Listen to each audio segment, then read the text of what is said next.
Have you ever read a Bible story that just doesn't make sense? Let us talk about one of the strangest moments in the Gospels, the time Jesus cursed a fig tree.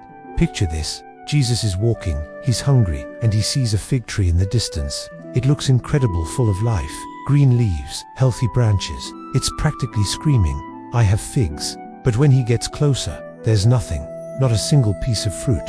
And then, Jesus does something that has confused people for 2,000 years. He curses it. Wait, Jesus curses a tree.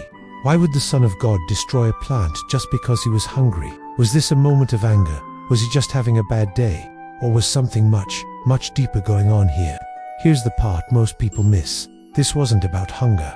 It was a powerful, living parable about hypocrisy. In that part of the world, fig trees had a specific pattern. The fruit appeared asterisk before asterisk the leaves. So, a tree covered in leaves was basically advertising that it was full of fruit. This tree looked productive. It looked alive, but it was all for show. It was empty. This makes perfect sense when you consider the timing. Jesus had just made his triumphal entry into Jerusalem. The crowds were shouting Hosanna. The religious leaders looked incredibly holy. The temple itself looked alive with activity. But what did Jesus find inside?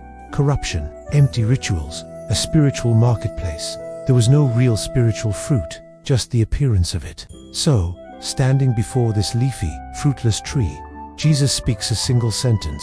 "May no one ever eat fruit from you again." There's no lightning, no immediate drama, just quiet, powerful words. And at first, nothing seems to happen. But the next day, the disciples walk by that same spot, and what they see is terrifying. The fig tree is completely withered, not just the leaves, but all the way down to its roots. It didn't die from the outside in, it died from the inside out. Jesus wasn't throwing a tantrum. He was revealing a fundamental law of God's kingdom. Anything that looks alive but produces nothing is, in reality, already dead. It's just a matter of time before it shows. Now, here's the uncomfortable twist. This miracle wasn't for the tree. It was a visual lesson for the disciples. And it's for us. Think about it. Leaves are easy. Looking spiritual is easy. We can learn the right words, quote the right verses, show up to all the meetings. That's just growing leaves. But fruit, love, joy, peace, patience, that takes time. That takes a real connection to the source.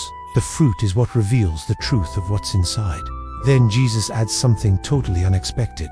He doesn't sit down and break down the symbolism of the tree. Instead, he pivots and starts talking about faith. He says, "Have faith in God. Truly I tell you, if you say to this mountain, 'Go, throw yourself into the sea,' and do not doubt in your heart, but believe that what you say will happen, it will be done for you." Why connect a cursed tree to mountain-moving faith? Because faith without works, or without fruit, is dead. And fruit can't exist without genuine faith. It's a two-way street. You can't have one without the other. This is the hidden lesson, the big aha moment of the story. God isn't impressed by our appearances, by our leafy displays of religion. He's looking for alignment. He's looking for roots that are genuinely connected to him, which then naturally produce results. He cares about our faith, which then produces fruit. The fig tree didn't fail because it was barren. It was judged because it pretended it wasn't. It was an expert in false advertising. So, this ancient story asks us a very modern, very dangerous question. Are you spending your life growing fruit, or just growing leaves? God doesn't get angry at our potential. He confronts our pretense. He's looking for authenticity. If this story challenged you or gave you a new perspective, let me know what stood out in the comments below. And if you want more Bible stories explained with this kind of depth and clarity, make sure you subscribe and stick around. There's so much more to discover together. Thanks for watching.